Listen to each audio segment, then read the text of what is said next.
Amén, hermanos. Estaremos viendo el libro de los Hebreos, capítulo 8. Estamos a vísperas de la Semana Santa y estaremos hablando temas relacionados con este evento. Hebreos capítulo 8, si tiene su Biblia, y cuando lo tengan me dice el amén. La mayoría de los pasajes van a aparecer en la pantalla.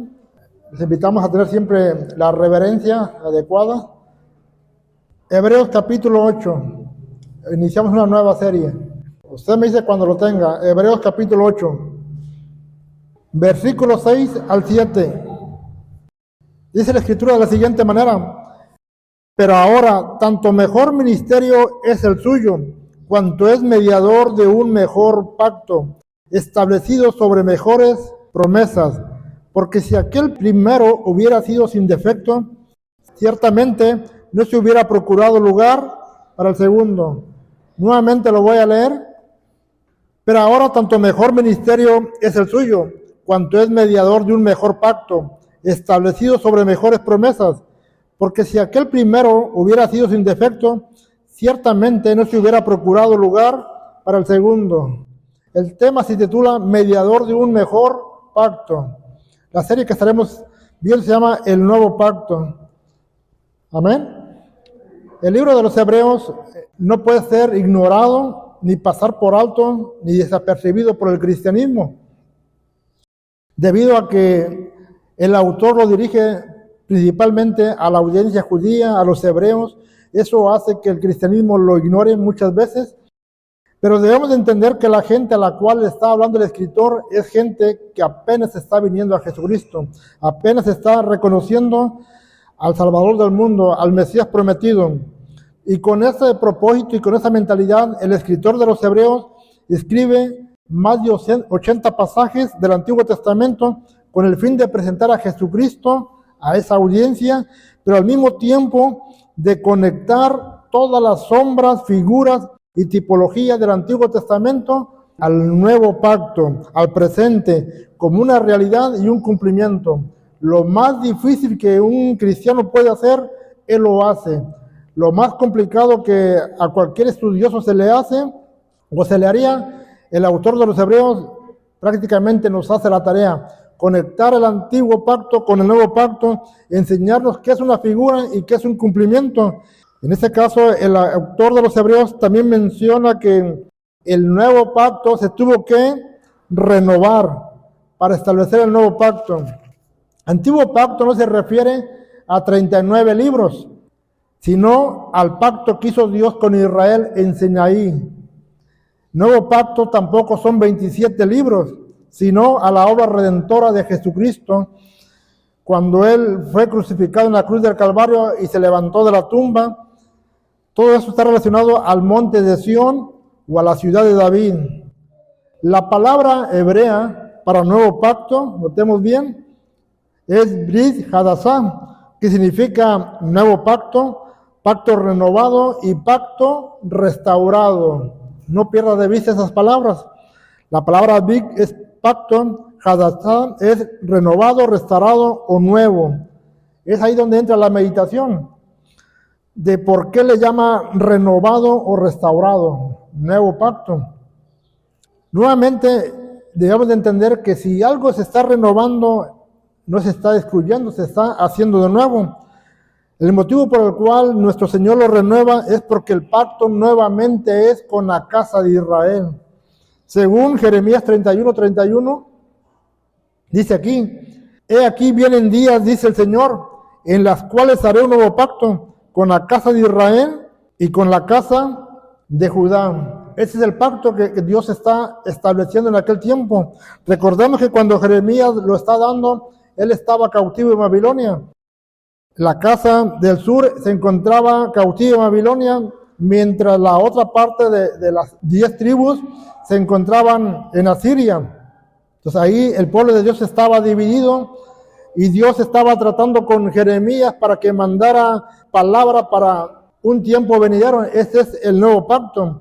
Jeremías 31:32 dice así: no como el pacto que hice con sus padres el día que tomé de su mano para sacarlos de la tierra de Egipto, porque ellos invalidaron mi pacto, aunque fui yo marido para ellos, dice el Señor. Así que el pacto es diferente. Lo estaremos viendo cuidadosamente. Jeremías 31:33. Pero este es el pacto que haré con la casa de Israel.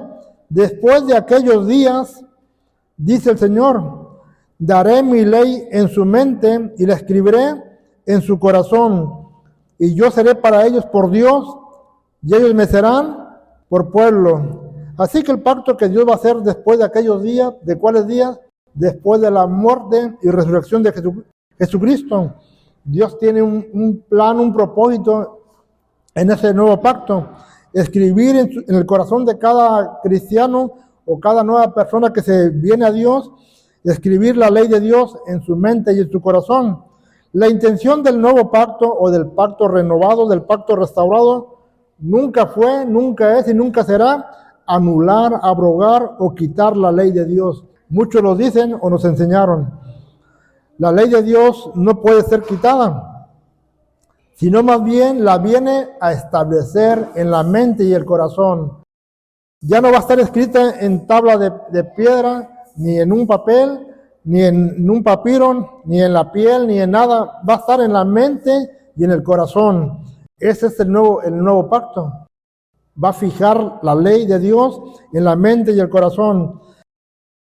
Daré algunas citas solamente. Jeremías 31:31, Hebreos 8, versículo 8 al 10, Hebreos 10, 15 y 17. Esos tres versículos, o tres citas mejor dicho, aclaran de que la ley de Dios está en la mente y el corazón en el nuevo pacto. Inclusive Hebreos 10, 15 dice que el mismo Espíritu Santo lo atestigua, va como testigo de que la ley de Dios está en nuestra mente y en nuestro corazón. Dios compara la relación que Él tiene con su pueblo como la de un matrimonio. Notemos bien, la relación de Dios con su pueblo la compara como un matrimonio desde principio a fin. Dios es el marido o el esposo, Israel es el que viene siendo el pueblo, viene siendo la esposa. El pacto o la alianza que Dios hizo en Sinaí es comparado como un acta de matrimonio entre Dios y su pueblo. La palabra hebrea dice así, ketubá, que significa contrato matrimonial. Eso es lo que hizo Dios en el monte Sinaí, un contrato matrimonial con Israel, con las 12 tribus. Pero debido a la infidelidad de la casa de Israel, o de las 12 tribus, Dios la repudió, Dios se divorció, Dios no los perdonó. Debido a la idolatría, sobre todo, debido de que el corazón de Israel se endureció, de que fue rebelde a la palabra de Dios, de que se abandonaron sus preceptos, de que se alejaron de la ley de Dios, Dios decidió divorciarse de ellos. Y es por eso que fueron llevados a cautividad. Eso lo puede contrastar usted en Jeremías 3:1, Jeremías 3:8. Dios se separa de ellos. Y según la ley del matrimonio, cuando alguien por algún motivo se separara, esa persona ya no podía volver a tomar a la que fue su esposa si quisiese volver. Ya no había manera. La ley del matrimonio es hasta que la muerte los separe y no había motivo que se pudiera divorciar la persona. Pero cuando alguien llegara a divorciarse, porque Moisés permitió carta de divorcio, no había forma de que esa persona divorciada volviera con su esposo original o que el esposo original recogiera nuevamente a su esposa y la admitiera como su esposa. La situación de Dios y la iglesia o el pueblo de Israel, recordemos que la palabra iglesia aparece del Antiguo Testamento con congregación, eclesiasía es congregación, y ahí estaba la congregación de Israel en Sinaí.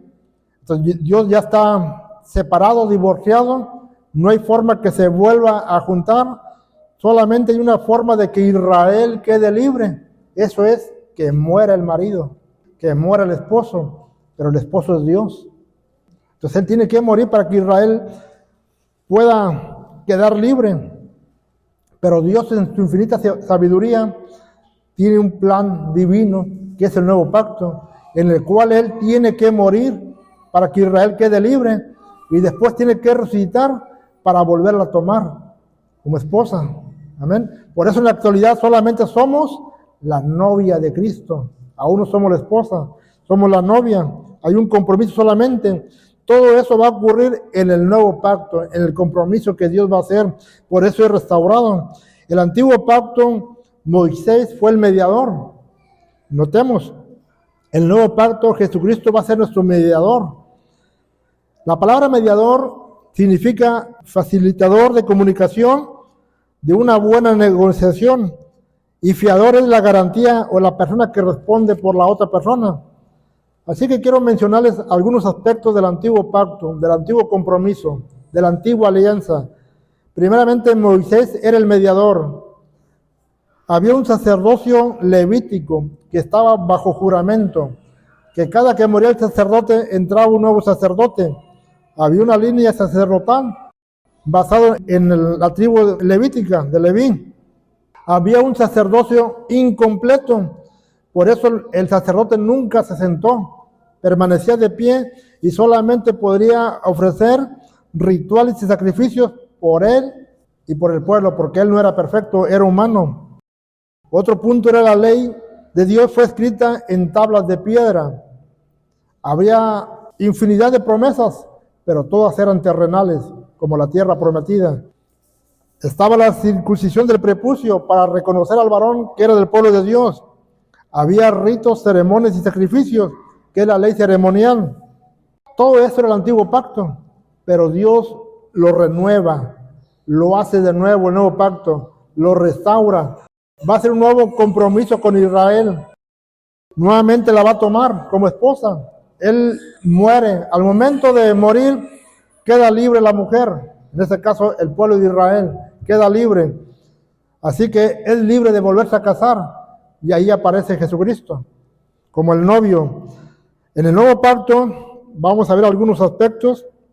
Hebreos 8, 6, 7 es el que tomamos como lectura. Dice así: pero ahora tanto mejor ministerio es el suyo, cuanto es mediador de un mejor pacto, establecido sobre mejores promesas. Porque si aquel primero hubiera sido sin defecto, ciertamente no se hubiera procurado lugar para el segundo. Eso es lo que Dios tiene ahora. Un mejor pacto y está establecido sobre mejores promesas. Ahora el mediador no es Moisés, es Jesucristo. Ahora yo quiero poner un ejemplo. En el matrimonio de los que están casados bajo la ley jurídica o bajo la iglesia, cuando escucharon las siguientes palabras, donde la persona se compromete al pacto matrimonial, dice: voy a estar contigo, promete estar con ella en la salud como en la enfermedad, en la adversidad como en la prosperidad. ¿Sí lo ha escuchado? Y se compromete la persona, ambos se comprometen. Pero se imagina que a ese pacto matrimonial, después de 20 años, 30 años, que usted está viendo que está batallando con su pareja, dice: ¿no habrá forma de renovarlo y agregarle mejor unas mejores promesas?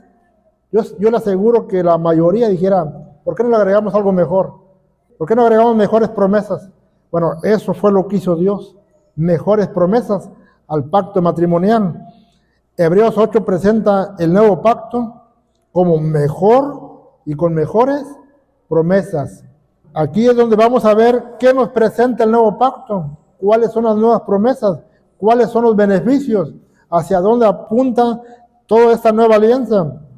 Hebreos 8.1 dice así: presenta el punto principal. De aquí inicia todo, dice el escritor. El punto principal de lo que venimos diciendo es que tenemos tal sumo sacerdote, el cual se sentó a la diestra del trono de la majestad de los cielos. La palabra se sentó significa obra terminada, muy diferente al sacerdocio levítico, que era obra incompleta y que no se podía sentar. Pero Jesucristo se sentó, terminó la obra. Algo relacionado con la palabra en la cruz del Calvario, cuando dijo: consumado es la deuda ha sido cancelada o pagada. Es por aquí empieza el nuevo pacto. Punto 2. Tenemos un sacerdocio eterno, inmutable, perfecto, puro, seguro en orden de Melquisedec, que fue un sacerdocio bajo juramento divino. El sacerdocio de los levitas era sin juramento, pero este es bajo juramento. Lo respalda el Salmo 110:4, Hebreos 5:6, Hebreos 6:20, Hebreos 7:17, Hebreos 7:20, donde dice que Dios juró y no se arrepentirá. Tú eres sacerdote para siempre, según el orden de Melquisedec. Según Hebreos 7, es un hombre que no tuvo padre, ni madre, ni genealogía, y que no tiene principio ni fin de días. Ese es el orden de Melquisedec, en el cual Jesús lo está tomando. Otra promesa es que Jesús es el fiador de ese pacto. Hebreos 7:22 dice así: por tanto Jesús es hecho fiador de un mejor pacto. Da a entender que Jesucristo asume todas las responsabilidades legales de una deuda de la humanidad y asume todas las responsabilidades para cumplir todas las promesas hechas. Algo así. ¿Cuál es la deuda que tiene la humanidad con Dios? Yo la pago, dice Jesucristo. ¿Cuáles son las promesas que Dios le hizo a Abraham y a los antepasados? Yo me comprometo a que lleguen a ustedes. Y en el libro de Gálatas nos dice que por la simiente de Abraham alcanzamos la promesa, por la promesa que Dios le hizo a él. Dios aparece como fiador para que todo aquello que tenía el hombre como deuda, Él se comprometa a saldar la deuda, Jesucristo. Y al mismo tiempo se compromete a que usted y yo tengamos esas promesas hechas. Jesucristo es el mediador, Hebreos 9:15. Así que por eso es mediador de un nuevo pacto, para que interviniendo muerte para la remisión de las transgresiones que había bajo el primer pacto, los llamados reciban la promesa de la vida eterna. El antiguo pacto no tenía una vida eterna. Notemos bien. Había una remisión, había un castigo, había un pago automáticamente por toda la transgresión. Pero bajo el nuevo pacto Jesucristo aparece como el mediador, el que se interpone entre Dios y el ser humano, el que aboga por el hombre, el que mete las manos por nosotros, para que los llamados recibamos la promesa de la vida eterna. Así que cuando uno viene a Jesucristo, no solamente recibe infinidad de beneficios, sino que Jesucristo se compromete a que recibamos lo más importante, la vida eterna. Esa es la promesa. Hebreos 8:10 también nos habla de la ley interna.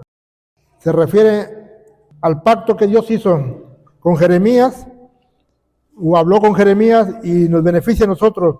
Por lo cual ese es el pacto que haré con la casa de Israel. Después de aquellos días, dice el Señor, pondré mis leyes en la mente de ellos y sobre su corazón las escribiré. Y seré a ellos por Dios y ellos serán a mí por pueblo. Según el apóstol Pablo, dice que esa ley no fue escrita con tinta, sino con el Espíritu del Dios vivo. Y no fue escrita en tabla, sino en las tablas de carne del corazón. Es lo que dice el apóstol Pablo.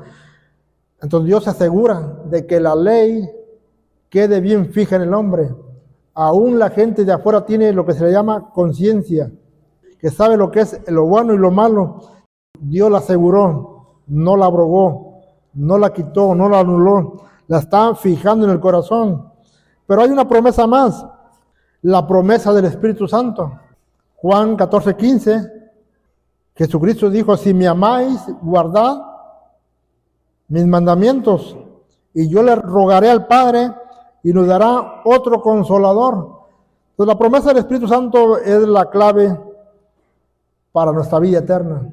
Él nos guía a toda verdad, a toda justicia. Él es las arras de nuestra herencia. La palabra arra es dote, la palabra dote es el pago, el anticipo. Comúnmente un matrimonio hebreo, antes de contraer el matrimonio por completo, el padre de familia se acercaba a la familia de la novia y llevaba un dote, un pago adelantado, y le daba, en ese caso, al consuegro, y quedaba el compromiso matrimonial, un dote. Estoy pagando. En este caso, Dios hace lo mismo, adelanta un pago, el Espíritu Santo, es la arras de nuestra herencia. Hasta que se consuma el matrimonio, Él permanece con nosotros. Ese es lo que va a hacer Dios. La palabra Espíritu Santo en hebreo es el Ruach HaKodesh y en griego es el Paracletos y significa el que consuela, el que alienta, el que revive y el acompañante. Eso es el Espíritu Santo. Ese es nuestro acompañante. Por eso Jesucristo prometió: ya no los voy a dejar huérfanos, les voy a enviar un consolador, un acompañante, alguien que esté con vosotros, alguien que nos vigile, que nos guarde, que nos proteja, que nos consuela, que nos aliente. Esa es la promesa del Espíritu Santo. Otra promesa es la vida eterna. Romanos 6:23, parte B, dice así: mas la dádiva de Dios es vida eterna en Jesús Señor nuestro. El regalo de Dios es la vida eterna. El regalo más grande que puede uno recibir es la vida eterna. Recordemos que la causa del divorcio de Israel con Dios, o Dios con Israel, fue la dureza del corazón, la infidelidad, la rebeldía. En aquel tiempo Dios no lo perdonó, por ese motivo se divorció, por ese motivo se separó. Pero en el nuevo pacto Dios establece una cláusula para que no se repita. Notemos bien, por eso es renovado. Establece una nueva cláusula. Aparece en Hebreos capítulo 8, versículo 12. Dice así: porque seré propicio a sus injusticias y nunca más me acordaré de sus pecados y de sus iniquidades. Si esta cláusula no estuviera, nuevamente hubiéramos dado lugar a lo mismo. Entonces Dios fue estableciendo un mejor pacto, establecido sobre mejores promesas. Todo lo que el ser humano no puede hacer, Él se encargó de hacerlo. Él mismo se presentó como el sumo sacerdote. Él se sentó, tomó un sacerdocio mejor, puro, santo, perfecto, inmutable y eterno. Se presentó como el fiador, el que paga la deuda, como el mediador, el que nos reconcilia con Dios. Puso una ley interna, porque si nos la deja a nuestras manos, posiblemente muchos ni siquiera abran la Biblia, pero Él nos la puso en el corazón, en la mente.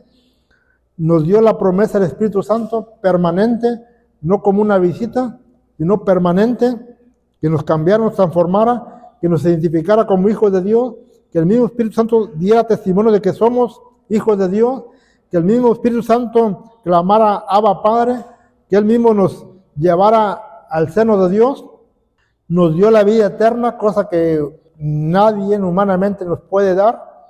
Recordemos que el libro de Génesis presentaba el libro de la vida eterna, el árbol de la vida eterna, pero Jesucristo se presenta a Él como la vida eterna, como el que nos da esa vida.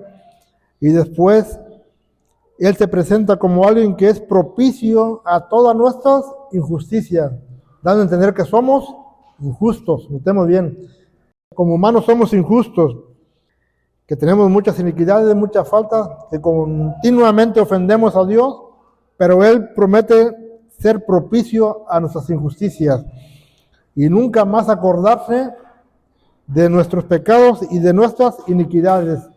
Ese es el mejor pacto. Es un pacto restaurado y renovado. Él mismo se asegura de que tengan mejores promesas para llevarnos a la vida eterna, para que no exista un divorcio, para que no exista ya una forma en que Dios se desligue del pueblo. Actualmente somos la novia de Cristo, pero en su momento seremos la esposa de Cristo. Eso es lo que hace el nuevo pacto.